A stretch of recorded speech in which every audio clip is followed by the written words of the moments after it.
과거 정부에서도 살아있는 권력을 수사하는 건 쉽지 않은 일이었습니다. 그런데 유독 이번 정권에서는 권력 핵심이 수사받을 때마다 이 지휘 라인이 바뀌는 일이 반복되고 있습니다. 문재인 대통령은 검찰 개혁을 통해 검찰권을 국민에게 돌려주겠다 이렇게 공약했었는데 개혁이라는 게 뭔지 다시 한번 생각해 보게 됩니다. 오늘의 포커스입니다. 지난해 7월 주진우 서울 동부지검 형사 6부장검사가 안동지청장으로 발령이 난 뒤 사표를 내면서 남긴 글입니다. 검사로서의 명예와 자긍심이 없어졌다는 느낌을 받았다고 적었습니다. 무엇이 그를 이렇게 만들었을까요? 인사 직전 주 부장검사는 환경부 블랙리스트 사건을 수사했습니다. 수사 결과 김은경 전 환경부 장관과 신미숙 전 청와대 균형인사비서관을 재판에 넘겼습니다. 그는 수사 결과는 부족했지만 수사 과정에는 자부심을 느꼈다고 했습니다.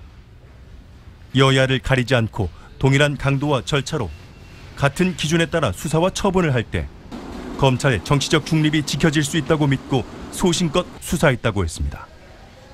그런데 그는 좌천됐습니다.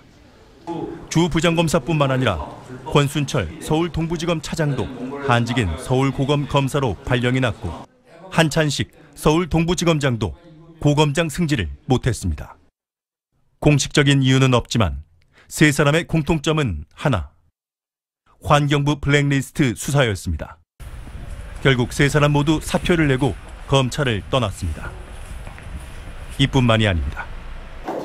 손혜원 의원의 목포 부동산 수사를 지휘했던 김범기 서울 남부지검 2차장 검사도 승진이 좌절되고 서울고검 형사부장으로 발령이 났습니다. 이번 검찰 인사 때 좌천된 윤석열 검찰총장의 측근들은 아직까지 아무도 사표를 내지 않았습니다. 윤석열 검찰총장은 떠나는 간부들에게 중요하지 않은 임지는 한 곳도 없다. 중요 사건의 연속성에 차질이 없어야 한다고 했습니다.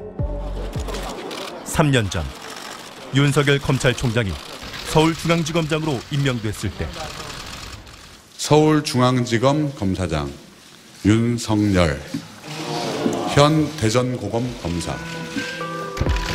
이번에 밀려난 윤석열 사단도 언젠가 이렇게 복귀하게 되기를 꿈꾸는 걸까요? 뉴스7 포커스였습니다.